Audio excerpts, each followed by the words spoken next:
Many thanks. I feel a little bit intimidated, like the old farmer that got to Peter at the gates. And he experienced a massive flood on his farm. And he talked about it wherever and whenever people wanted to listen. And then he said to Peter, but can I talk to this lot about it when he got to heaven? And he said, yeah, we'll organize it. And a few millennia later, Peter said, right, it's your day today. And just before he walked onto the stage, Peter said to him, remember, Noah is in this audience. I feel like that. And what I'm going to talk about is literally either like water or like fire of what you've heard before, because it's completely different. I'm going to try and give you an idea about what is going on the demand side of the people that you are looking at. And if I can, I know some of you cannot see what I'm going to draw here, but I'm actually going to, when I talk about human capital, for me it's a river. It's not a stock. It's not about the number of people. It's a river. And at one point, if you think about it, if this is 2014, you have so many people in the sector working in engineering and technology. But they don't stay the same. They retire, they die more in engineering than in other fields. They leave. It's like that. I mean, talk to Alison Lawless. That's a fact. They leave the country, they leave the sector, they work for the banks and whatever. And of course, what you guys are doing is adding to that river. So you have a leakage at the bottom. If you do nothing, nothing will be left over after 20 or 30 or how many years. People will all be out. And what you guys are doing is this, adding to this. Now, what I'm going to talk to you about is what determines that. And what I found often, and I'm going to walk around, please, I'm going to actually like to stand there, is about the demand. The environment around the demand for skills like the ones that you are putting into the youngsters. Just a little bit of background about CISA. The industry is about 350 billion. We employ 220,000 of them. Employment 350,000, depending on how you define it. And CISA is a business organization. We have all sorts of services. We have our own training center, you don't know, for a very long time, where we train thousands of people for the steel and engineering sector. Those are the type of details, but this is the most important one. What I'm saying, I'm on my own. They often say to me, you can say what you want, but you're on your own. I'm on my own. So, what I thought to do is this. I literally want to give you some background about the environment in which we are and what we see in the future. And Johan brainwashed me into saying some of these things. I'm going to talk very little about the economy. My biggest job is not to confuse you, because that is very easy. I am confused about what you were talking about. So, I'm going to talk a little bit about the interrelationship, because I think it's quite important for you guys to understand where we fit and how we are. It's actually quite an incestuous relationship between us and a few other of the sectors. And then the human capital link, that little graph that I drew there. Johan said I must say something about the National Development Plan. I'll try and do that. And then the opportunity of our lacking infrastructure. It is a major constraint at the moment, but to me that is also the launch pad for where this economy can go. Because we can literally not grow faster than 3%, because we cannot get the stuff through the harbors, and we can't get it in, and we don't have enough electricity. There are a myriad of companies that are running at 70, 50, 60% capacity because they just don't have enough electricity. And then the future, unfortunately, if I have to give you one word for it, is fairly unstable. So let's talk about the economy, and I only want to show you one thing. What you heard in the press is we are about to go into a recession. It is possible the way you calculate it. And what you see there, that little, that's the minus 0.6. But that is actually the averages that you should look at. It is actually not that bad. And if a few things fall in place, we're going to fly. There are three issues that are problematic. The one is inflation, which I don't have here. And it's a dilemma for the governor of the Reserve Bank and for the government, because to get inflation down, you have to suppress the economy. But you cannot do that because we have all this unemployment. The second issue is, if you don't produce enough, you import a lot, and that's what you see there. We had actually a surplus from about 2000. We built the economy. This simply shows you the trade balance, the red, the balance of current account, sorry, which is the trade balance, and that's the trade in it, and that is the ratio to GDP. But look how positive it was, and it slid back, and that's what they talk about. There are two gaps they always talk about: balance of payments gap and the fiscal gap, and this is the other one. That is simply taxes and expenditure by government. And government did a lot. It borrowed a lot. I could show you a lot of these slides. They borrowed a lot to try and keep, if I can go back to that slide, to try and keep the economy going. There was a famous statement by I don't know whether it's Bernanke, someone said, but how can you do all of this to the American economy? He said, can I start with your sector to close it down? Because something has to give. And of course the answer was no. So this is their problem. They borrowed a lot more, but they didn't borrow us into bankruptcy at all. Our service, in other words, how much interest we pay, is some of the lowest in the world. Our gearing, in other words, how much we borrowed relative to GDP, is some of the lowest in the world. We are actually fine. If this stays the same, we're going to have a problem. But fortunately, it seems as if the economy starts to pick up from next year, that this will be rectified. Because taxes are related, the bottom one is related to growth. And can you see the dilemmas? You have inflation, you have a balance of payments problem, which all tell you to suppress the economy. But you have this problem, you have to grow to get the employment, and you have to grow to get the taxes to do the things that you need to do. So it's a classical conflict in short-term policy, but also over the longer term. Because if you don't keep the thing going, you may not have a future in a sense. If I can use, I don't want to use a cliche, but that's, so that is the background. It is not that bad. Metals and engineering grew by 2.5% the first 4 months of this year. If you compare it over the 12 months, about 3.5%. We may have a problem now because we are striking. Let's talk about the interrelationship, and this is actually very, very simple. We are linked, metals and engineering, and I think this is the area where most of your protégés are going into. Auto sector, metals and engineering, construction, and mining. And this is an incestuous situation. You can just imagine. I don't know what the next slide is. Okay, let me just keep here. The problem is that we are getting shocks from different areas influencing the other three. First, if you're going to recall, we had that motor industry strike. Then we had one in the gold mining industry, and then we had this one now in the gold mining industry. Now we are platinum.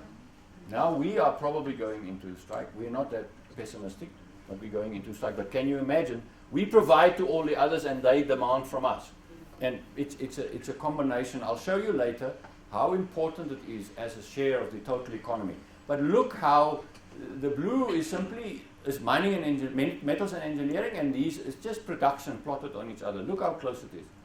And you can actually do your own forecasting depending on where you are. If you provide mining engineers, you can say, right, autos are going to decline by 3%. Hopefully engineering will climb by 2 or 3%. And you just change the independent and dependent variables, and you have the answer. You can do the forecasting yourself. The problem is to know where you are, and I hope that is where we are. The second big issue about our sectors, and this is just for metals and engineering, but it's true for all the other three. We are totally almost dependent on exports and imports. What you see there is a slide on the right-hand scale is simply the net exports and imports in metals and engineering. So that's the trade balance for us. And remember, the country has a trade balance, the one that I showed you earlier. The purple, or whatever that color is how much of the domestic market on the left-hand scale is supplied by importers. The green one is how much we are exporting of our production. Can you see what I mean? 60%, we are minority suppliers to our own economy. So we have no choice. We have to be competitive. And you are not competing with the international market in Hong Kong or in America or in Europe. You are competing in Johannesburg with the international market. It is a massive issue. It is probably something that is still playing out. And I mean, everybody will tell you it's Chinese and Indian and whatever cheap stuff coming in, but it's probably a policy shift and just that took place in the 90s to break down the walls of tariffs. But just remember, the biggest protection that we had was sanctions. So both of them came down. And this is now playing out in the sector. So whatever we do, we better be competitive. And then all sorts of other things come into play. So the interrelationship between amongst the four different sectors in the economy, which influences the people that you put into the market, and this thing, that you have to be able to compete. You have no choice. To look at it another way, to show you how growth in metals and engineering and manufacturing and the overall economy, and that's what you see there, are related to each other. Now there are many conclusions that you can just, by looking at this. Look at the averages there around 5, if you want to draw a line with your eye, 1.5. Look at this, the instability in metals and engineering, and it's a theme that I'm going to talk about a lot. We are leading manufacturing, and we are not growing. We have actually not recovered properly from that shock that happened. Is that enough about how we sit in the overall economy? Because now, if you listen and if you think of how long it's going to take the platinum mines to restart, that's how long it's going to take to get the impact on us. Similar with construction. How long our strike is going to be, you can take the guess. How it's going to influence the motor industry, how it's going to influence the mining industry, how it's going to influence the construction industry. I mean, Samuel the other day asked us, can you guys provide girders, not girders, guardrails. If our guys are not working, we can't survive. So it's an interrelationship very, very closely. Now, this is probably what you are interested in. Now I'm going to make a distinction between the long term, the medium term, and the short term, because it's simply important to understand it, because structural shifts took place in the longer term, which are not that prevalent over the shorter term. The problem with the shorter term data is it is highly unstable and you can almost prove anything. I try not to do that. What you see there on the left hand scale is total and formal employment in metals and engineering, and I apologize for using this, but there are here and there examples that this is actually showing you what is happening in all four of the sectors. And on the right-hand scale, you have the size of the industry, the production. Now, I don't have to tell you anything. There's a structural shift that took place. Now you have to delve deeper to understand what caused those peaks and troughs. And I see John Davis is here, is from the foundry industry. There, metal products, which is a sub-industry of metals and engineering sector, boomed because of what we did in the 80s. And they declined. There's a new level. And it's going right through there if you want to do a shift share analysis. But the peak there is caused by basic metals, basic iron and steel and ferrite. I don't have to go deeper, but this is actually what it tells you. Now, what has happened with employment? This is over the medium term. The same numbers, just from 2000. Now, there is more correlation between the output, and this is inflation adjusted output, so it's what you do in volume relative to employment. Now, keep that two pictures in your mind. This is the short term. This is how it should be. Output and production, output and employment should be very close to each other. It is not. It actually deviates quite a lot. Now the quality and the capacity utilization and all these issues are now coming into play with this. So I thought this is the demand side for the people that you produce. That statement at the top, there is a massive skills intensification taking place in this sector. And I did this because I saw Harun Burat delivering something on manufacturing that he could prove this. And I saw the methodology and I knew I had the data. So what I then did was, I took all the data that I have from 1970 to now, and I compared the maximum that we had anywhere over that period to 2013. And that column gives you what has happened from the peaks of those to now. The 2007, which was the peak before the last knock that we took, and I compared that as well. Now the conclusions are quite simple. Total employment has been declining. Total formal employment has also been declining. Highly skilled employment has not. Doesn't matter how you compare it. it's there from the maximum, it's more or less the same. So wherever it was a maximum in our economy, it's now more or less the same. And it has grown since 2007. Middle-skilled people, where the artisans are, have actually taken quite a knock. And this has a lot to do with international competition. Because the repetitive type of stuff that are produced as intermediary inputs, in other words, and that's the other thing perhaps what I should have said to you, a characteristic of our sector is that it trades with other companies. It doesn't trade with it doesn't produce really final products. So it will trade with, for example, from Mittal right through to the motor company, but it doesn't sell the product. It trades with itself. But a lot of the repetitive work that is needed that artisans are involved in, the Americans would say have been offshored, and they're talking about inshored again. And that has happened with us as well, unfortunately. The question, okay, let me just go to the final. Look at where the knock has been really taken in employment. And look at what has happened with informal. It was nothing, and look where it is now. Not meaning not formal, so it's limited duration, it's labor brokers, etc. So you're actually playing an important role. You can look at this the other way around. If you want to be competitive, you better have better people. And the problem with investment, which is the one thing that worries me a lot, is that investment are of two broad characteristics. One is you just put another machine next to the one you have, then you expand people. You buy a new machine that, like Maria Ramos said to us, I cannot put the old drivers in the new trains because it's an aircraft. And do you understand what I'm saying? You're bringing new technology to the market and use it, and then you have different people. You don't have the same people. And it's a major issue. I'm not going to talk about this much further. There has not been capital intensification in metals and engineering specifically, despite of what you see here.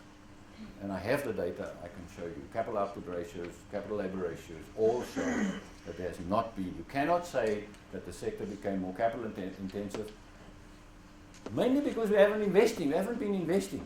I remember a debate with John about the foundry industry. And there are many indicators that you use to try and, there are capital productivity indicators, labor productivity, multi-productivity indicators where you can see what has happened over time. It's fascinating information. So, this is sort of looking far, 40, 50 years, coming closer to now. So what now? Where do we go? The National Development Plan is a very bulky document. To me, I'm not even going to talk about what you see there, but that is a summary of the objectives. Having been working in the public sector and having worked with national development plans, one of the biggest debating points is where the hell do you want to be? What is the objective? What is the target? Now, the National Development Plan has given us targets, which we can unite around. There is not much about practical implementation, and I want to alert you, if I can quickly find it, there's almost a companion document coming out shortly. Here it is. That is a more, I can't find it now, that is a more implementation-oriented document. I think it would be a very, very important one. And you've heard the debates about why is government going nuclear, because the National Development Plan said we shouldn't. The benefit of this thing is it gives you targets of what you have to achieve, and then as the debate is now about we need energy, how are we going to do it? And there we can all take part. I think all of us can associate with these broad targets. And it's a long-term plan. The problem with a long-term plan is people delay implementation. I don't think that is happening. As a matter of fact, if you read Minister Gordon's last budget speech, the format of the speech is actually exactly the format of the National Development Plan. The allocation of the money is exactly to that priorities. And this new document that will come out within a month will actually enhance that. Now here is something that the Raymond Parsons did, where he tried to put it together. You see, this thing is not easily, I can't get my hands around it that easily, because it's a wide-ranging document. and it talks about all sorts of things. What is important for us is that we need to get higher growth. That is absolutely necessary. Now, like I said to you, and I'm going to show you a little bit of the dynamics around energy. At the moment, it just isn't possible. It's not possible. We don't have enough physical energy available. That is very important, because this is where our graduates, your graduates, work. And that issue, the global competitiveness, that is actually the most important things that we can hang our hats on. So I'm not going to talk much further about it. It's a long-term vision about where this economy should be. And can I just now immediately jump to this? If you want to draw a line with employment demand in the sectors that you provide people to, that is the graph. That is the percentage of gross fixed capital formation, and it consists of residential building, non-residential building, construction works, which is all metals and engineering and civil engineering works. Consists of machinery and equipment. I'll show you how it's more or less the combinations of that. It includes technology and computers, and then bits and pieces. So that is the pattern, and that's 1960. So keep that thing in your mind. That's the pattern. Can you understand why employment has come down? If there's a direct relationship, it's not always, like we saw. So, the National Development Plan, in my view, will unleash this economy. Maybe, I don't know how much time, I'm going to go over time. I may. I'll try and jump. But just think. Sorry to interrupt you. Yes. Can you just give us an example? Because the way I interpret this may be different to what you're actually trying to say. The way I read it is, when sanctions stopped, everything went to pieces. That's what I see here. I was actually going to talk from the other side. What we did here is, and Ismail from Sanol will appreciate this. If you what is the word that the chefs use? You a cake? Deconstruct. You deconstruct the cake. If you want to deconstruct this into who did the investment, then public authorities were most of this, but general government built roads, they built all the big dams, and they built a few railway lines, because Transnet was part of government. The second hump that you see there was actually the public corporations that stepped in. Because government ran out of money, we had double-digit inflation, they just couldn't do enough with their funding, and they diverted it to consumption expenditure to the Bantustan. So the corporations jumped in. We built 3 power stations the size of Medupi. Simultaneously, 6 months from each other we started them. We built 3 of them. We built 2 Sasols. We built the arms industry. You have no idea what that little nuclear power station at Hartbeespoort Dam, there are 2, Safari 1 and Safari 2. We bought one from the French, and then just to prove, we built the one next to it. You have no idea what that costed us, but that caused that. And then everything collapsed because gold collapsed. But just think, I want to give you a little bit of background about what was going on in the metals and engineering. In that 4, in mining had a boom, gold was going, and coal was going through the roof.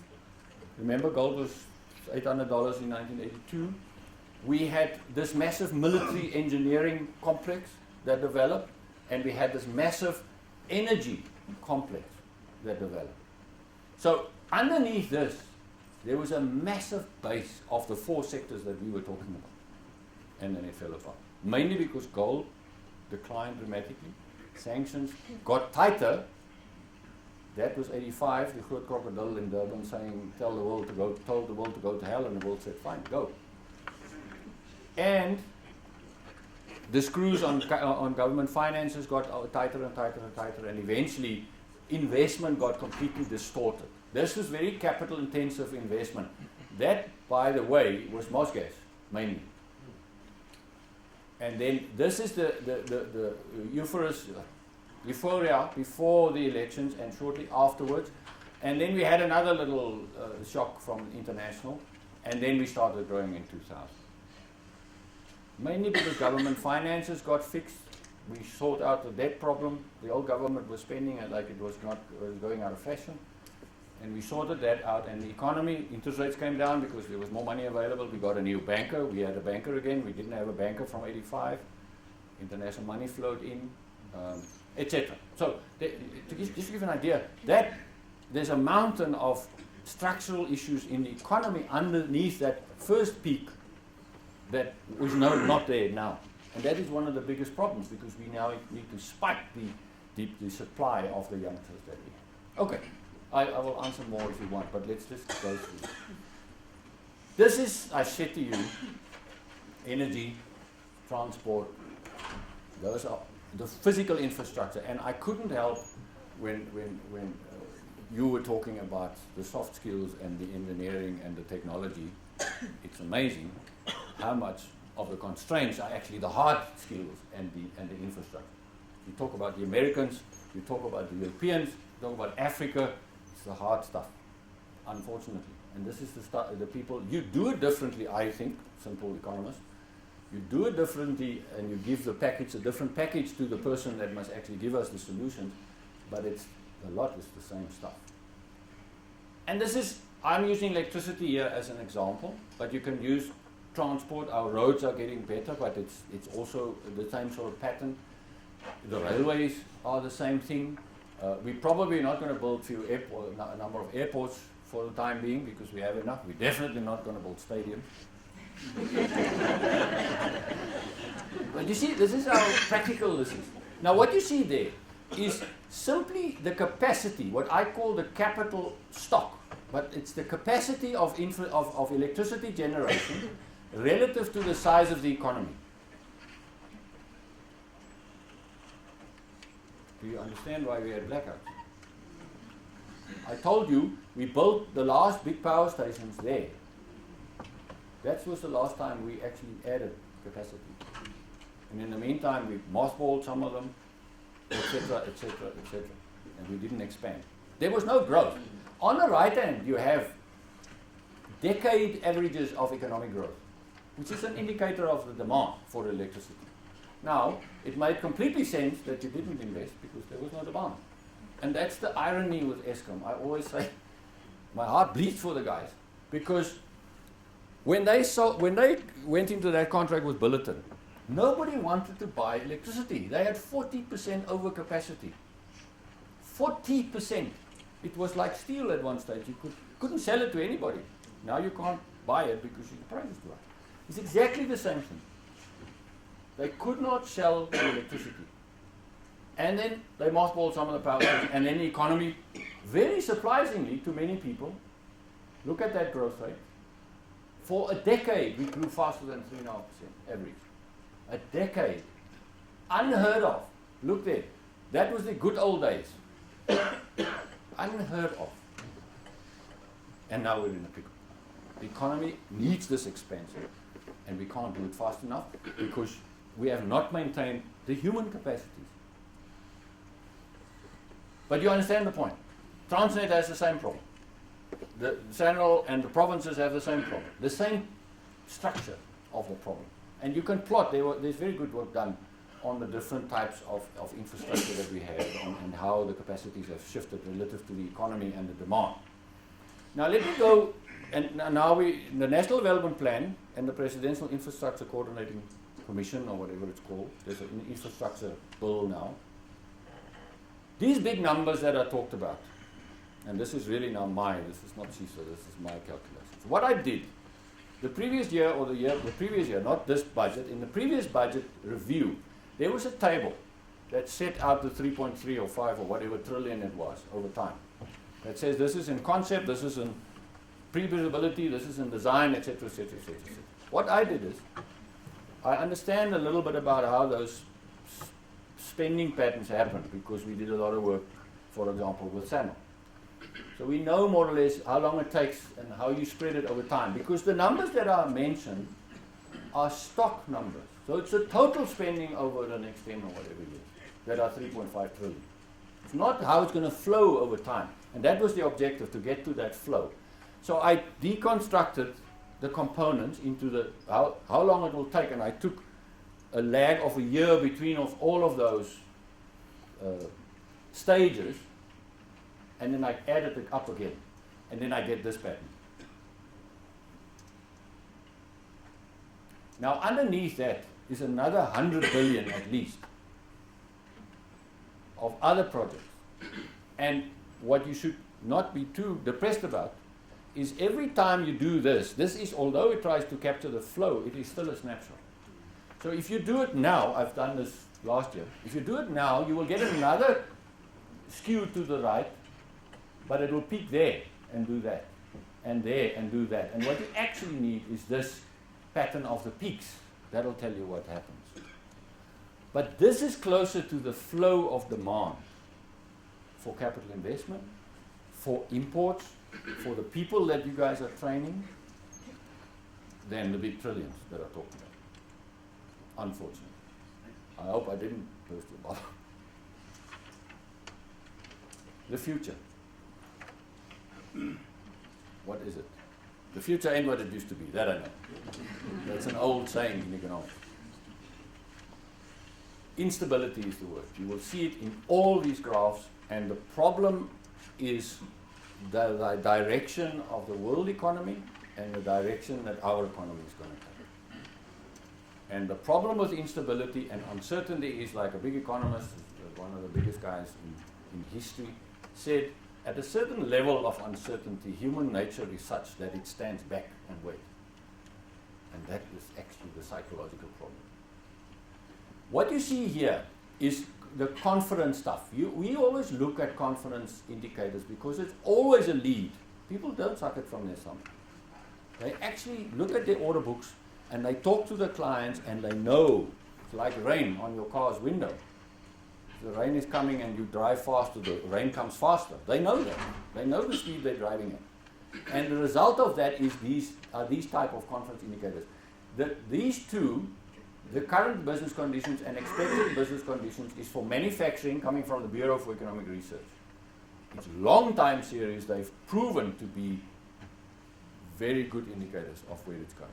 The bottom one, the Purchasing Managers Index, is about the manufacturing sector and what the purchasing managers, procurement officers in other words, what their perceptions are of what's going on.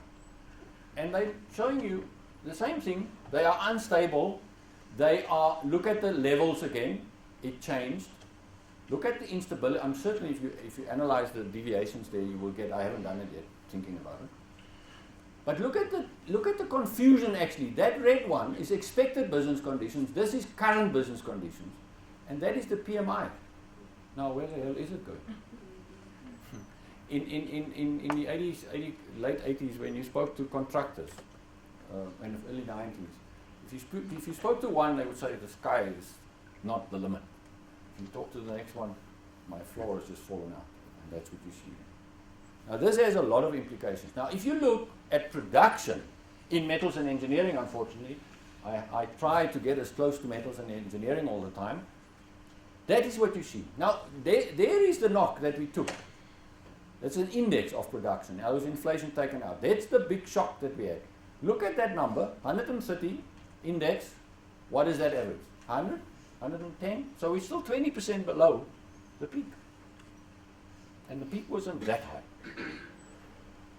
Right? But unstable. And the problem that is with this is that the instability comes from completely, it's actually, in economics, you can deconstruct, it's a nice word. You can deconstruct every time series into 4 components. You can work out a few averages depending on what data you work with, and it gives you the long-term pattern. Or you can look at the cycles from the peak to the top to the bottom and back up. That's the cycles. Or you can look at the seasonal patterns, because in many sectors you have, depending on what quarter you're in, you have a typical pattern. So the first quarter may be in budgetary terms winding down, and then you have the second quarter where all budgets and government I'm thinking of, and then the third quarter it starts better. So you have that seasonal pattern as well. And then you have a fourth, what is sticking out then, is what we call random shocks. From the same time series, you can work these 4 things. You can mathematically deconstruct the time series. And what we see here, why I've told you that long story, is these are almost random shocks. When a factory burns in Vanderbilt Park, you can't predict it. It's black swans for you that know this idea. It's something that happens almost catastrophically not predictable. You have a strike in the motor industry and it lasts much longer than you thought. You have a strike in the platinum industry and it lasts much longer than you thought. So you have both from demand and supply side shocks that you have no idea that it's going to happen to you tomorrow. And that makes decision making almost throwing down. Because what do? If I can give you an example, there's a how much time do I have? There's a company in Natal that makes pots and pans. They nearly went under, looking at the South African market, because of all the imports coming in. Then a big Turkish company took them over. The first thing they said to them, you are going to provide the southern hemisphere of the earth. Everything changed. You couldn't predict it. They were a target for taking over because they were struggling. All of a sudden, those people don't know where to find the people. They are importing machinery like you can't believe, and all of a sudden the Chinese are sitting up and saying, this is a competitor that we have to. And these sort of things happen. Sorry, I've belabored the point now. That was metals and engineering. This is the building market.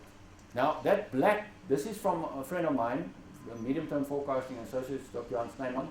That is a doctorate, that confidence indicator that you see there. On building activity, all building activity, residential and non-residential. The same thing. The same thing. This is construction works, a lot of it civil engineering, the rest is metals, like what is happening now at Medupi and Kusile, the masses of money that are going in there. Unfortunately, not a good slide, but the line is the confidence, and that is the year-on-year changes that you see. It seems as if it's getting better. There is some movement in the building market as well, but it has happened before, and we don't know about these shocks. And I mean, just think about something completely different. I didn't talk about the exchange rate, but if this NUMSA strike lasts long, and I'm not saying it will, we are actually not expecting that it will, but if it lasts long and it has the same disruptive effect as the plug line, we could have a massive impact on the exchange rate. Now the exchange rate, just to go right through the argument, will improve our exports earnings for metals and engineering, if you want to use that as an example. It will raise costs almost symmetrically with that. So we will be at the end, less people, less production, high inflation because you pump it into the economy, because what I said to you, we produce intermediary products that goes to other factories that produce something else that eventually get to the final consumer. So the shock is not good for anyone.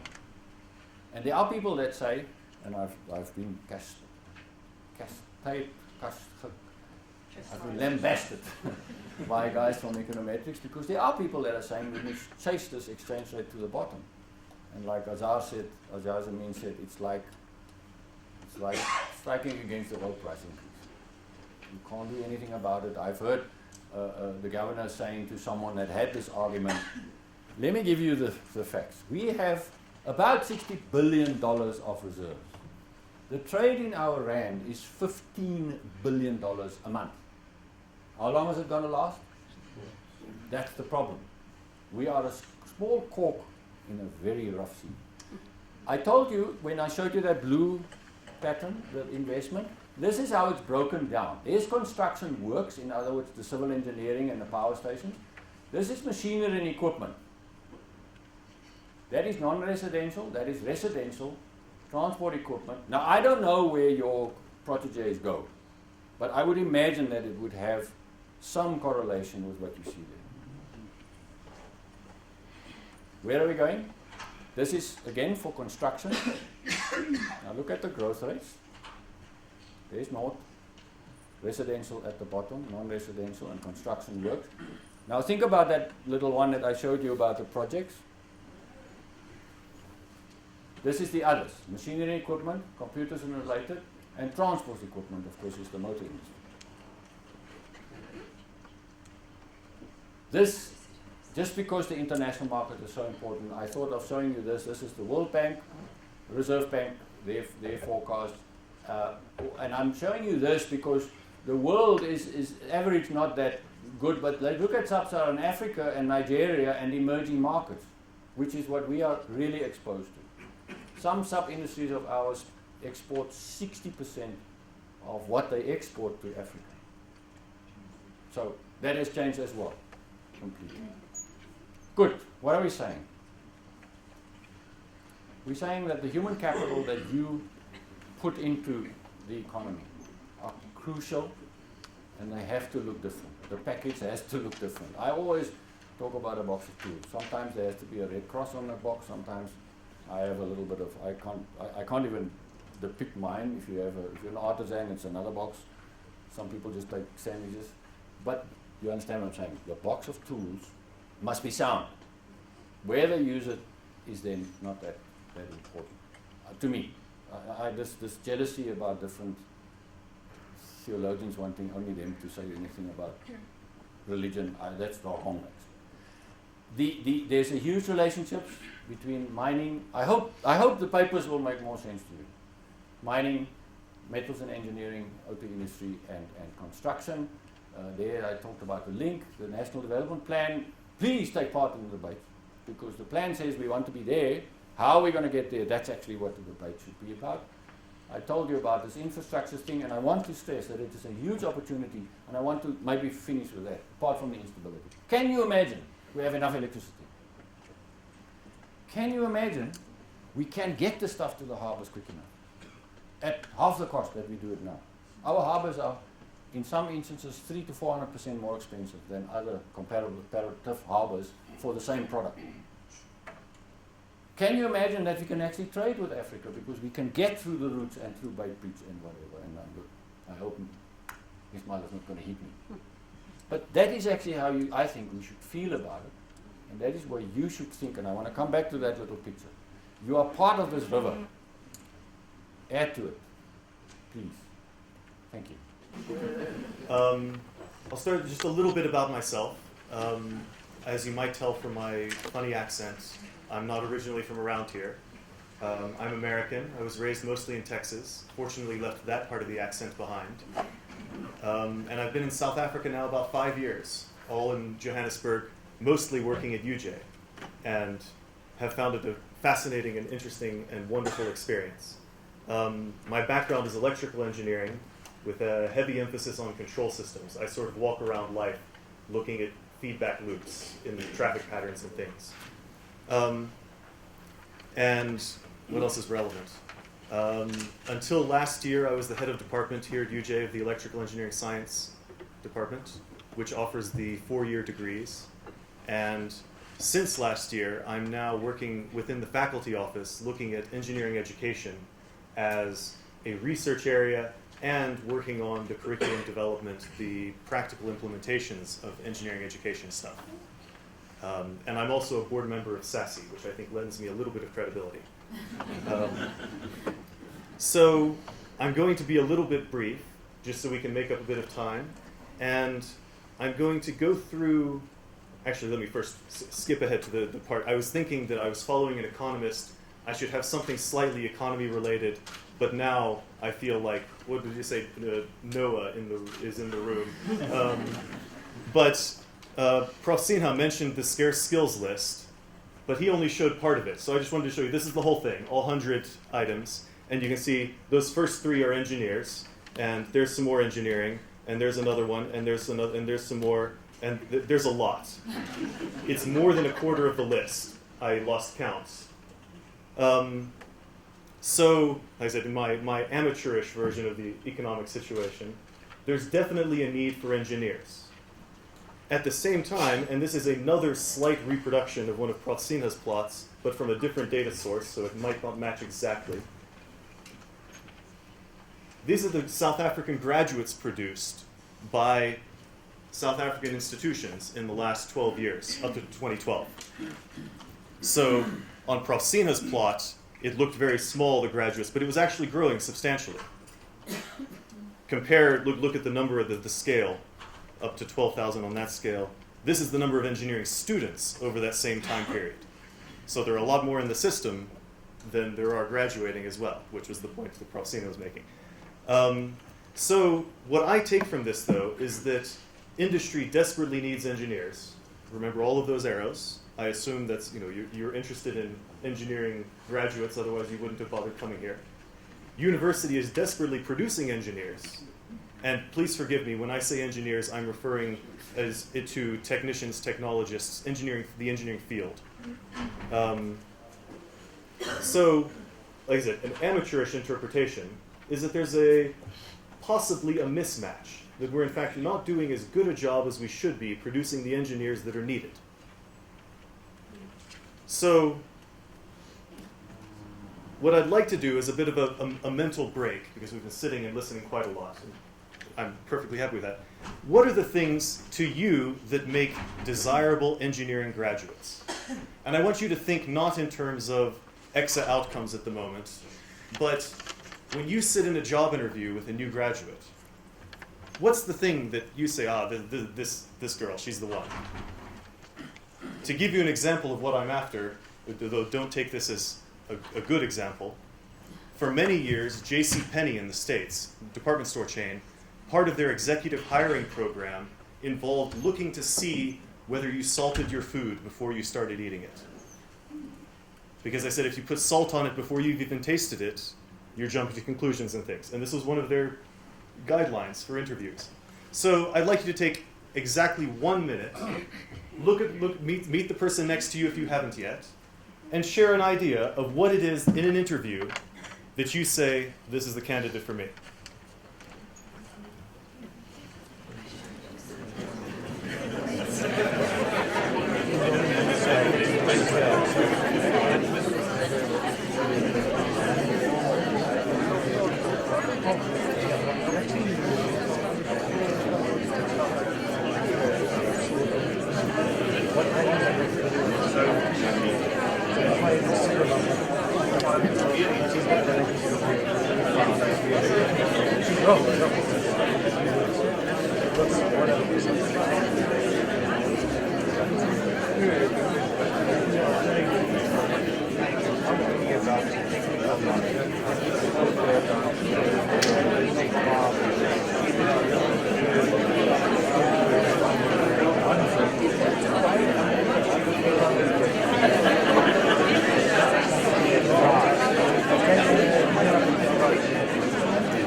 So you've all had about a minute. Does anybody have anything particularly enlightening or particularly embarrassing they'd like to share? Good. The three things we look for in the young graduates coming in who now have a degree or a diploma and they're going to start on their 3-year program to get the government certificate. Three things: energy, attitude, and analytical ability. If they've got a bad attitude, they're never going to get it. If they've got low energy, they're never going to get it. So that's the three things we look for. Does anyone else want to volunteer? I'm glad that you volunteered those because they'll play into one of my next points. Go ahead. Yeah, communication. Can this young graduate communicate with you and explain what he thinks about things? But we know that they have a certain level of technical ability. Can they communicate? That, incidentally, is the thing that I look for when I hire people, especially because in academia, I almost don't care what your PhD was. If you can communicate well, great. Compare what we've just talked about with, and this is a bit of a fix, because I came up with the survey questions that you filled out when you registered. But these were the things that you ticked for what you think a desirable applicant would have. Field-specific experience, field-specific technical knowledge, general technical knowledge, slightly lower on the general experience. But those first three things ranked equally with communication skills. But I would wager that most of you don't intensively investigate the field-specific technical skills when you're hiring. You sort of assume that they're either there, or if they're a good communicator and have the energy, they can get them very quickly if they don't have them. And the point that I'd like to make is that these things that we look for and that we admire in young, energetic engineers who are looking to get out into the workforce are the sort of intangible things that ultimately are usually not explicitly taught by the universities. Because we incorporate communication, and communication is one that we do focus on quite a lot. But in which class that you may have taken when you were a student were you taught problem solving? I wasn't. I had problems thrown at me until I solved enough of them that they thought I could do it. So one of the side effects of this is that the things that we remember from our student days that we think, man, that was the right thing. These kids these days, they have it easy. And actually, if you're my age, or I'm sort of halfway in between, I say, these kids have it easy. And older guys, you had it easy too, because you didn't have to study nearly as much as I did. But ultimately, the things that we look for are not dependent on the actual stuff that I had to study or you had to study. I frequently argue with some colleagues in the electrical engineering department who are surprised that I never took thermodynamics or power systems or power electronics. And in my 4-year degree at the University of Texas, which is a top 10 ranked electrical engineering university in the US, I only had one class in my entire 4 years that I had to solder something. It's horrifying, right? And yet I still got an engineering degree. I'm fairly good at communicating, I hope. I got a job at UJ. So I'd like you to think in terms of that is what is it with the qualifications we have now, the qualifications that we're going to have, what are the things that are essential that if they go away will actually make someone that you won't hire? And I'm going to focus, because I've been working on this curriculum more than the others, on the technologists, and also as a tribute to our sponsors, the Institute of Professional Engineering Technologists. And I'm partly doing that because the BEng Tech is a bit more contentious than the other adaptations. There is still a diploma that can be made to work, but the BEng Tech is a new beast that will have to be considered and done carefully.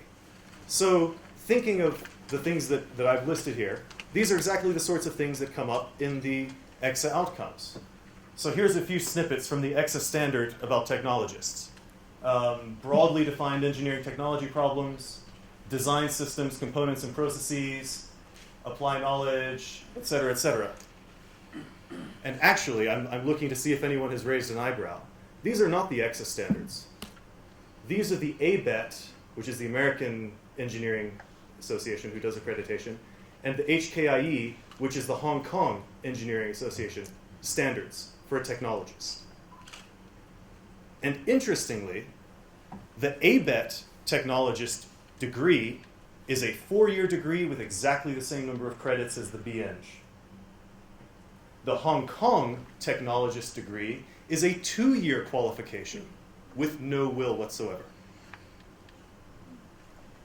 And yet, and I'm not saying we should do that, of course, but in their context, they meet the same outcomes that we're looking at. So these are the actual EXA ones. The wording is very slightly different, which is why I was wondering if some of the EXA people would notice. Broadly defined problems, working independently and responsibly, and thinking about this job interview. If you look through the 10 EXA outcomes, or the 11, I would bet there's not one that you would actually throw away. Would you really hire an engineer who couldn't apply specialized understanding of engineering sciences? No. It would be a terrible plan. So thinking again, I'm looking for an open mind, the different structures that can make the same type of person in the end. They can meet these technologist level outcomes. How do we make such a person?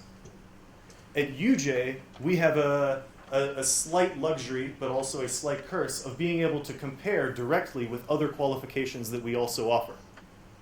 So we can say, well, compared to the engineer, more hands-on, more practical, not so much basic science, not so much theory. Best to get them involved with something right away, especially because it's going to be a year shorter. Compared to the technician, either the current national diploma or the new diploma, more science and math, more ability to analyze problems, to think outside the box, to find solutions that maybe aren't expected. But ultimately, neither of those should be the basis from which we build a new qualification. So I'm going to jump quickly to a framework of curriculum that is, it's called the CDIO framework, and I'll show you the slide just now, that is adapted, it's been designed and, what's the word? They invented it, by MIT in the US, by Royal KTH in Sweden, and 2 or 3 other universities in Europe of the top quality. I mean, I throw MIT in there because MIT means something to me. It's sort of, wow, I never got to go there. And their basic idea is that any engineering problem can be broken down into conceive, design, implement, and operate. So whether it's a product, a process, a new system, somehow these are the steps that should be followed. And it may not be all of them for every problem. Sometimes the conception is already done. It's just the design, implement, operate. Sometimes everything's already done except for the operating. Sometimes the operating may not enter into what you're working on now. We just need a feasibility study. Is there an idea? Can we make it work? And I think, and you're welcome to disagree with me and throw things at me at lunch, that this makes a nice framework to place the 3 types of engineering qualifications in. And in my mind, the engineer predominantly is intended to focus on the left-hand side of this. More of the conceiving, more of the designing. Sure, he can still operate, or she, but that's not the focus, that's not the intent. Similarly, the technician is more focused on the implement and operate side, not the design, not the thinking outside of the established standards. And then, this is the thing that I thought was so nice, the technologist fits right in the middle. And I use sort of triangle shapes and diamonds intentionally. In my mind, the technologist should be better at designing and implementing than the engineer. Maybe not every engineer, maybe not every technologist, but on sort of an average. And should be better at designing and implementing than the technician as well. And like I said, you see that there's overlap. It's not to say that you can't do the other person's key skill. I mean, I'm fairly good at operating things, I think. But this shows that, in fact, the technician shouldn't be a technologist who hasn't quite studied enough. And the technologist shouldn't be a watered-down version of the engineer. So, this is the same thing I had before, comparing. It shouldn't be a B-Eng light. Which, like I said, comprehensive university, it's almost very tempting to say, we'll just take our B-Eng modules and we'll not make them take the advanced one and it'll be fine.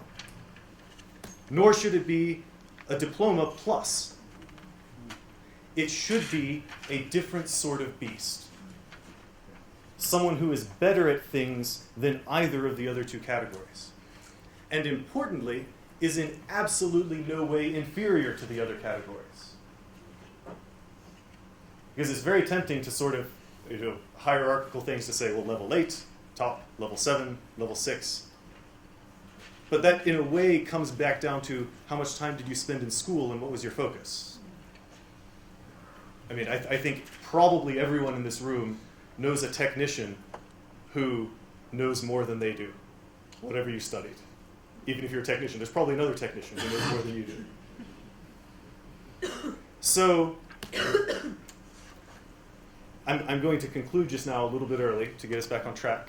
But when we're looking at this new qualification, we have the freedom now to make it something very different or something very much the same. Like I said, I'm sure that UJ could offer we're not allowed to call it to register it, but we could offer a B-Eng Tech tomorrow. We'll borrow some modules from here, and we'll borrow some modules from there, meet the outcomes, make a good argument when EXA comes to accredit. It would work, but it's not the right plan. And I'm going to show you another set of results from the survey you took online. This is what you think of our engineering graduates. And the blue plot is the people from industry. The red plot is the people from university. And if you notice, we all agree that it's kind of average. Right? Those are surprisingly similar. I was slightly expecting the university people to be more pessimistic. But so how can we improve things? And this is not something that I'm going to give you the answer to.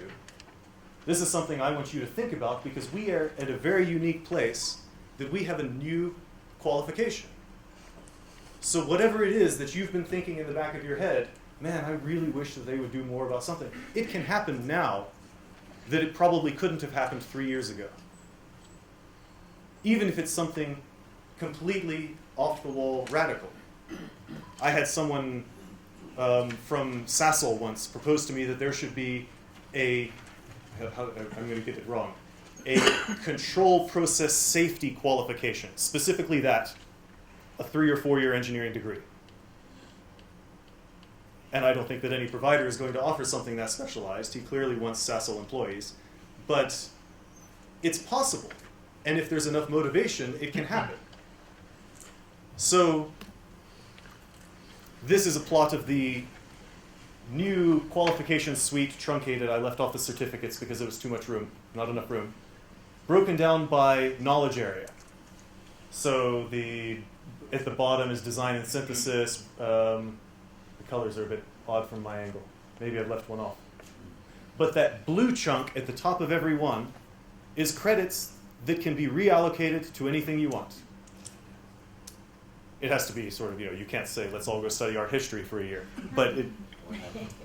And so if you look at how much of the curriculum that is, it's a huge chunk. You could, I'm counting, right? You could have an entire year of workplace-based learning on a B-Eng program. There's room for it.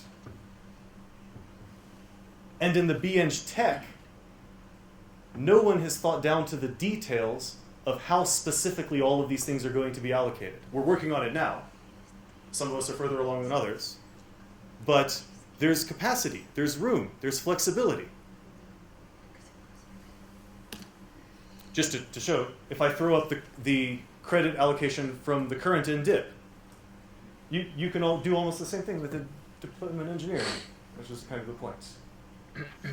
But we have a lot more flexibility now over here, and a lot more capacity to incorporate the things that you might need. So I'm going to finish, because I said I was going to take not very much time, and I've taken almost all of my time.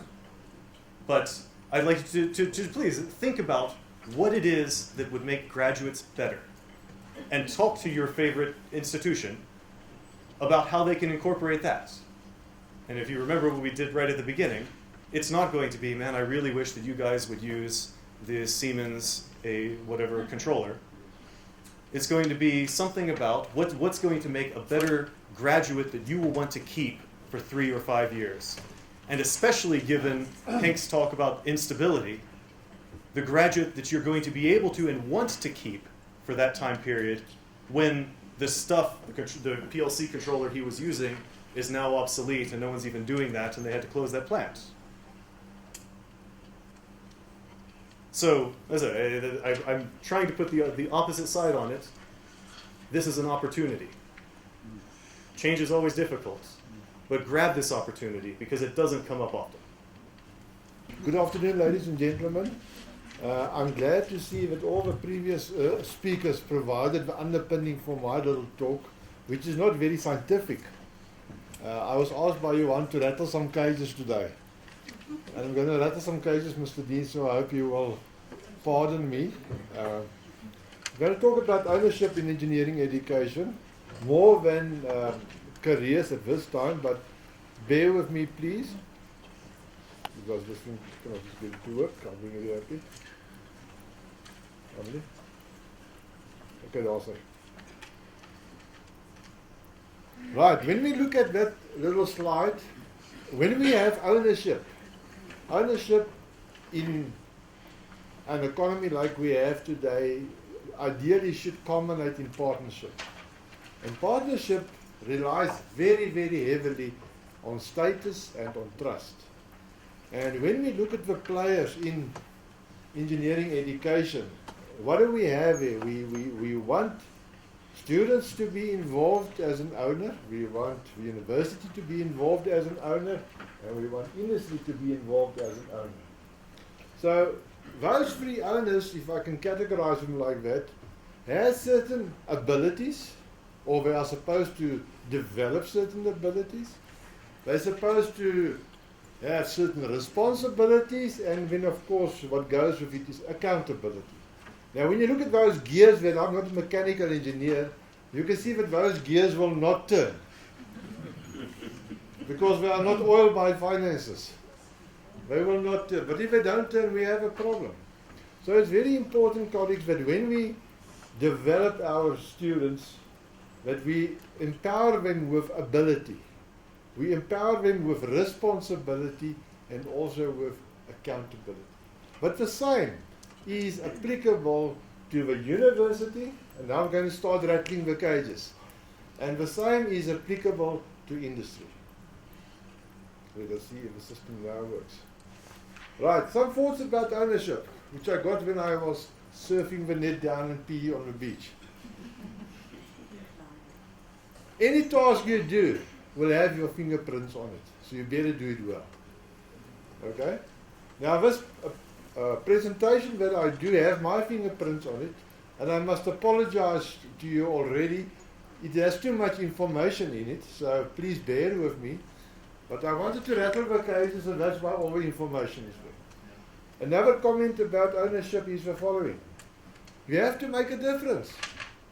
If you are in a team, you're not making a difference, you shouldn't be in the team. And we often see that happening. We have a government with how many people sitting in parliament today? 400? China has a government of less than 10, with more than 1 billion people. And look at their economy growing. Look at our economy going the opposite direction. Kramer suggested in 1993 already that partners should play a very important role in participation and in collaborating with one another. But you must be able to see how your contribution can improve the situation, and the partners must be able to see how their contribution can improve the situation. Otherwise, you don't have ownership, you don't have partnership. All right, now, why do we need to change it? I think our economist has mentioned most of these things already. This is a one-line summary of what has been said already. An important thing for me is the value addition to raw materials and products. That has been said over and over and over. We are exporting all our raw materials and we buy it back at a higher price and poorer quality. Many of the steel that we are getting from overseas, once you start machining that stuff, you find the carbon content is not satisfactory. Your machine tools are failing and all sorts of things. Sorry, I'm talking with my back to you. Can I move this slightly? How do you give me some time for this? Yes, I will. 10 seconds. Okay. Industry. Rapid development in technology, colleagues. We've heard all these stories about how technology changes and now the guy can't drive a car or he can't drive a train anymore.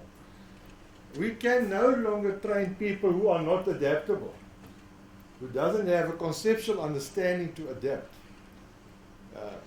At Uitenhage Station, I'm talking about the railway station, there used to be a baboon that was trained to change the signals. I don't know if we know about that. Now, genuine, you can look it up in the history. The signal man lost his legs in a railway accident, and he trained a baboon to actually do the signals changing and so on. But eventually he started giving this baboon some of his alcohol, and then the baboon lost the plot, so to speak.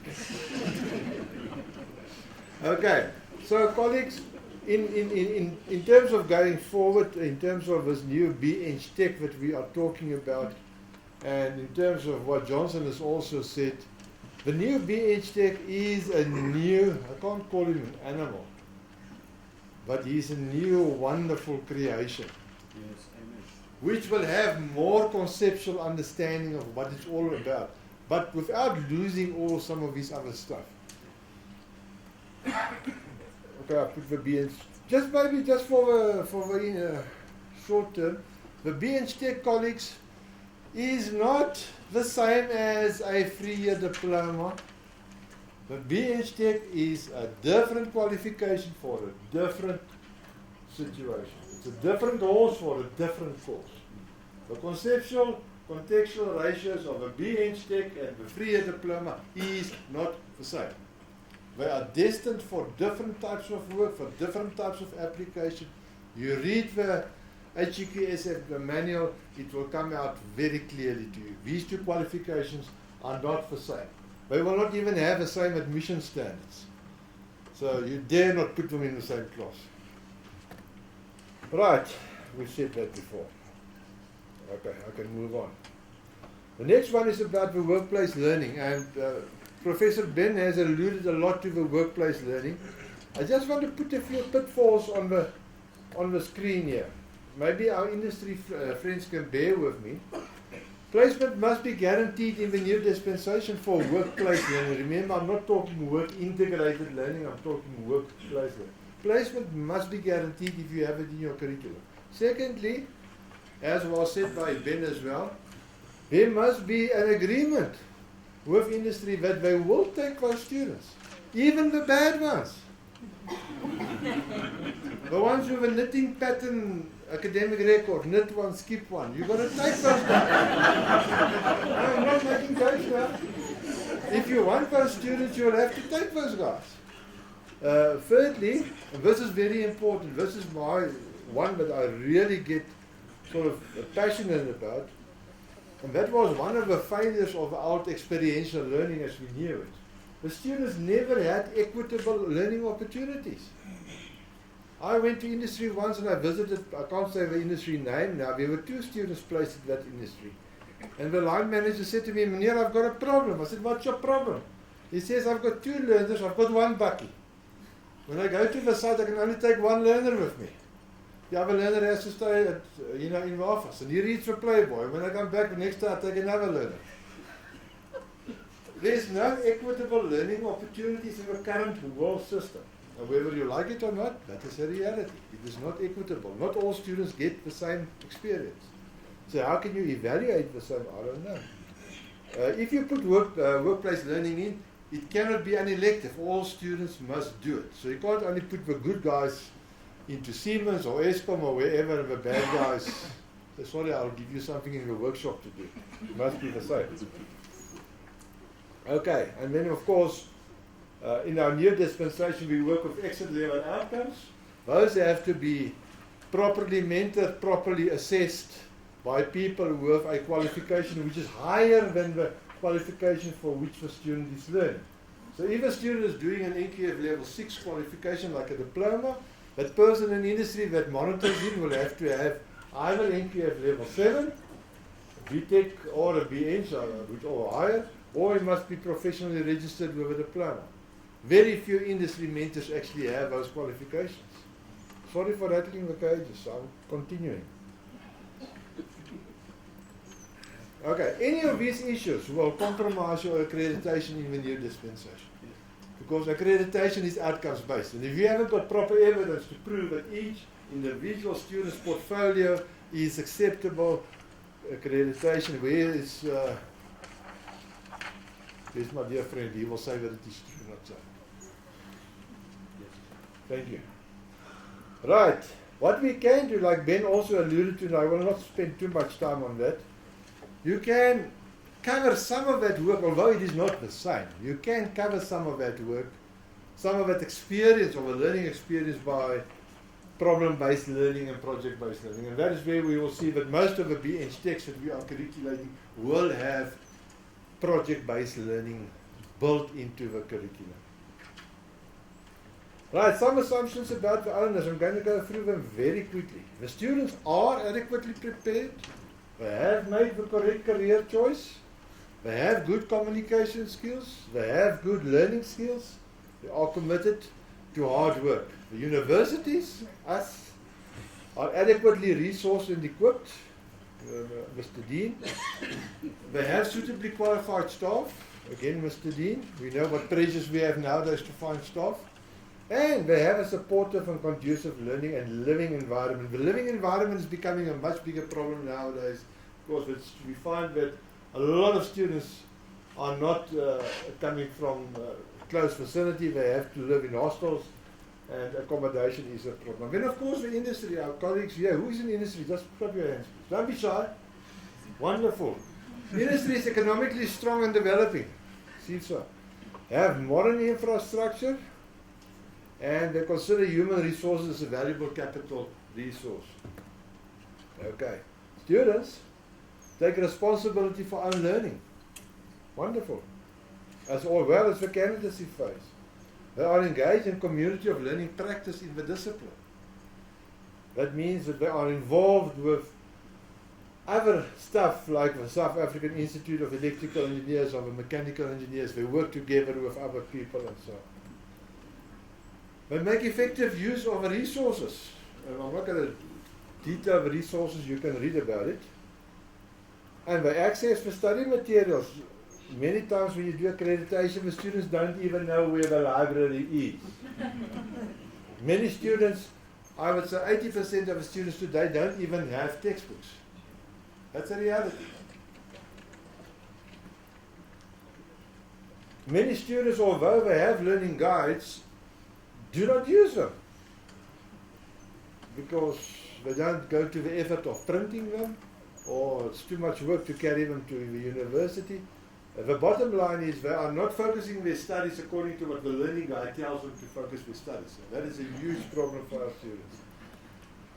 And very often, 95% of the time, they just copy and paste from the internet. There is no ethical behavior. Plagiarism is a huge problem. So we have to address that. And the only way that we can address it is to radically adjust our orientation that we do. Our orientation now, what does it do? It tells the student where the library is. It tells them where the health center is. It tells them where student council is. It doesn't tell them how to do these things which we are expecting them to do, which is very, very important. We must tell the students, we must help them to get involved with community of learning. We must help them to make sure that they can access all the study materials. Right, the university. Clearly understanding the learning outcomes that must be achieved for graduation. Colleagues, this curriculation process for me was most interesting because I found approximately 10% of university academics have got ownership of what they are doing. They haven't got a cooking clue of what the curriculum is all about. And I'm very honest now, I'm rattling the cage. I'm rattling my own cage. It was a very, very steep learning experience to get all the academics just to understand what curriculum development is, what the curriculum is all involved, how you do module mapping. Major train smash to get all that sorted out. Liaising with industry in terms of the needs and the candidacy phase needs. And that is very important, colleagues. If the industry is going to help us in the candidacy phase, then they must know what are the expected learning outcomes of a candidacy phase. Sorry I'm boring you with all these things, but I have to rattle the cage a bit. I was instructed by Johan. We must develop learning programs that will ensure the effective and achievement of learning outcomes by the students according to university needs. Now, colleagues, that doesn't mean to say we make the test easier so that the students can pass.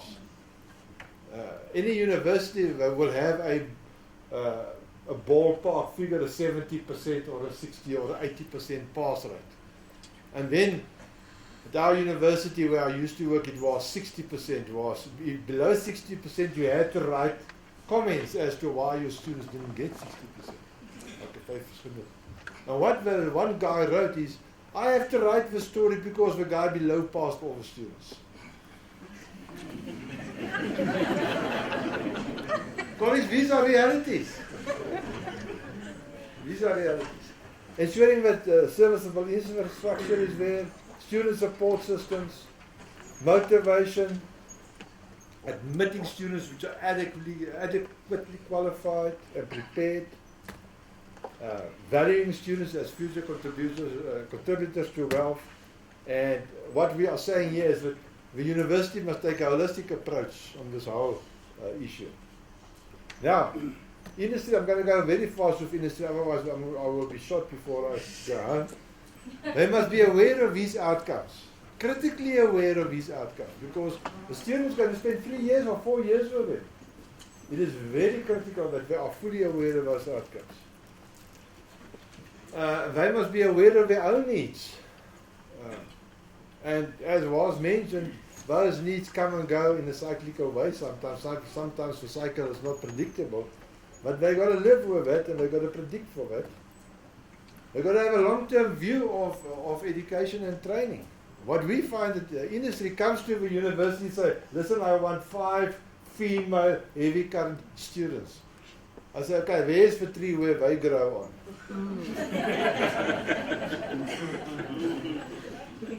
You don't go to university and say, this is what I want.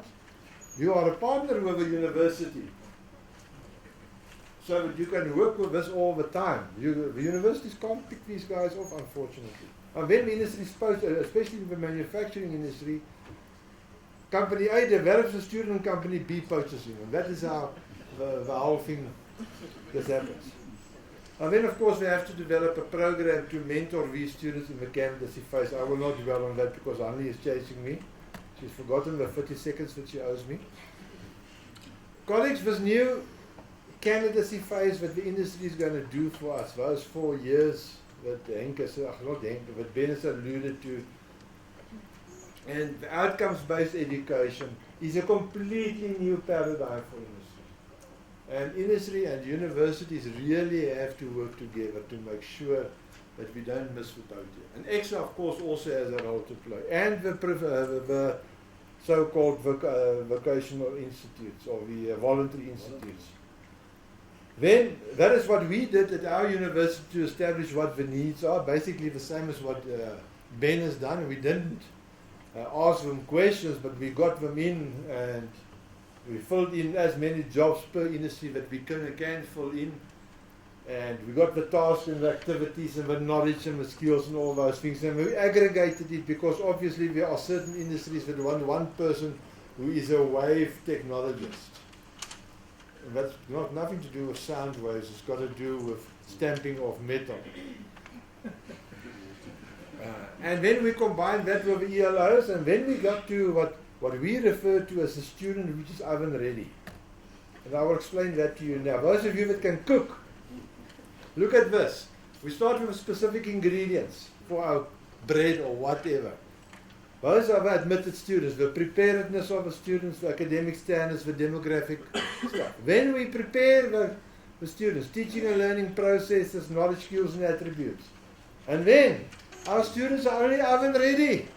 They still have to go and do that 4 years in industry before you can say this student is now productive. And that is one of the mistakes that industry made historically. They got a student from industry, oh, yeah, this guy is useless. But they haven't put any effort into training him, or mentoring him, or coaching him. So, the student is only oven ready. He is transferred into industry. Now he goes through the candidacy phase, and he or she will be mentored and coached to meet the outcomes for professional registration. Only jy kan kook, so hoef jou nie te leer nie.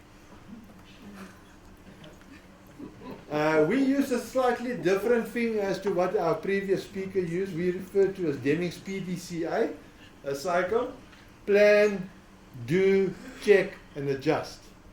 And that's what I missed with the previous speaker's flow diagram.